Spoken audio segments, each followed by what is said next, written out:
Mexico City, a sprawling metropolis, a place of vibrant life and lurking shadows. In its midst lived Juana Barraza.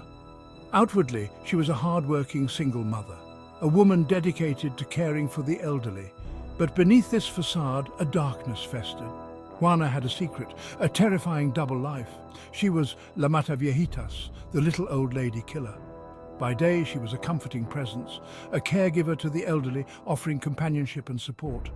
By night, she transformed into a predator, stalking the city's vulnerable.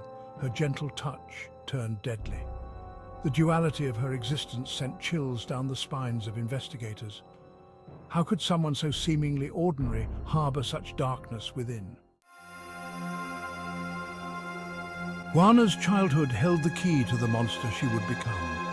Born into poverty, she faced hardship from the very beginning. The absence of her father left a gaping wound. Her mother, an alcoholic, offered no solace. Instead, young Juana endured unimaginable abuse, traded for bottles of alcohol like a worthless trinket. This trauma, etched deep within her psyche, shaped her worldview.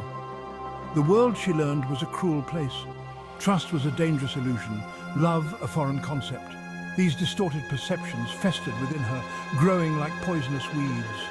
The seeds of rage and resentment were sown, waiting for the right moment to bloom into something monstrous. As Juana grew older, she sought solace in unlikely places. The world of Lucha Libre, Mexican wrestling, captivated her. She entered the ring as the Silent Lady, a moniker that would later take on a chilling double meaning. Wrestling provided an outlet, a way to channel her aggression. But it did little to quell the darkness that simmered beneath the surface. Her choice of profession, though seemingly at odds with her darker nature, proved tragically fitting. As a caregiver, she had access to the most vulnerable members of society, elderly women living alone. They were easy targets, their trust easily gained. Juana's double life was a carefully constructed facade, a mask hiding a heart filled with rage and despair. Juana's victims were united by their vulnerability. They were mothers, grandmothers, aunts, women who had lived long lives filled with love and loss. They saw in Juana a kind face, a helping hand. They welcomed her into their homes, unaware that they were inviting in their executioner. Juana's methods were brutal, fueled by a chilling blend of rage and cold calculation. Strangulation was her preferred method, a chillingly intimate way to extinguish life. She used her strength, honed in the wrestling ring, to overpower her victims.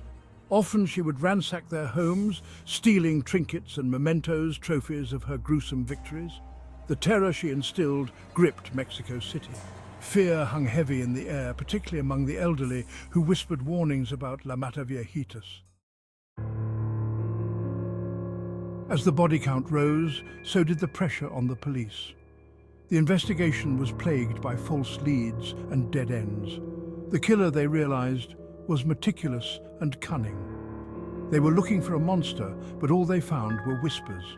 Whispers of a woman, seen leaving the homes of the victims. Whispers of a wrestler, strong and silent. These whispers painted a picture, but the image remained frustratingly out of reach. The police were chasing a ghost, a phantom preying on the city's most vulnerable. The pressure mounted with each passing day. They knew the killer would strike again. It was only a matter of time.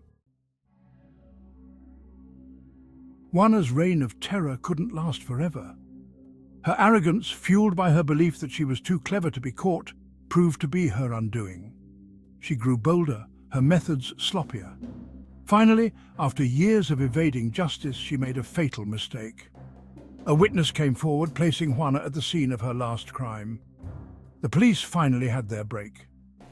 They descended upon Juana's home, a place of normalcy that hid a horrifying truth. The arrest sent shockwaves through Mexico City. The little old lady killer wasn't a shadowy boogeyman, but a seemingly ordinary woman. Juana Barraza, the wrestler, the caregiver, stood revealed as La Mataviejitas. The evidence against her was overwhelming. Fingerprints, witness testimonies, and even possessions belonging to her victims were found in her home. Yet, despite the mountain of evidence, Juana remained defiant. She proclaimed her innocence, her claims ringing hollow in the face of such undeniable proof. The trial captivated the nation. People struggled to reconcile the seemingly harmless woman in the courtroom with the monster who had terrorized their city. The judge, however, was unswayed by her claims. Juana Barraza was found guilty and sentenced to 759 years in prison, a life sentence for the countless lives she had taken. The capture and conviction of Juana Barraza did little to answer the question that haunted everyone's minds. Why? What drove a seemingly ordinary woman to commit such heinous acts? Experts weighed in, offering their analyses. Some pointed to her traumatic childhood, the abuse and neglect that warped her perception of the world. Others focused on her career choice, the access it granted her to vulnerable victims. Still, others speculated about potential neurological factors, unseen forces driving her to kill. The truth, as is often the case, likely lay in a complex interplay of factors, a perfect storm of nature and nurture that culminated in the creation of a monster. Juana Barraza's reign of terror may be over, but her legacy continues to haunt Mexico City. The families of her victims still grapple with the pain of their loss, their wounds slow to heal. The elderly, once her prey, still eyes strangers with suspicion, the fear instilled by La Mataviejitas lingering like a ghost. Her story serves as a chilling reminder that evil can lurk in the most unexpected places. It underscores the vulnerability of the elderly, often overlooked and underestimated. And it forces us to confront the uncomfortable truth that monsters don't always lurk in the shadows. Sometimes they walk among us, hiding in plain sight. The case of Juana Barraza is a stark reminder of the duality of human nature.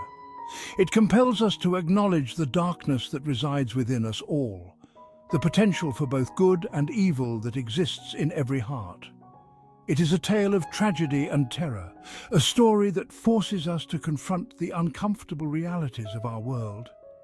And yet, amidst the darkness, there is a flicker of hope. The hope that by studying cases like Juana's, by understanding the factors that contribute to such horrific acts, we can perhaps prevent them from happening again. The hope that by shining a light on the darkest corners of the human psyche, we can find a way to heal the wounds that lead to such unspeakable violence.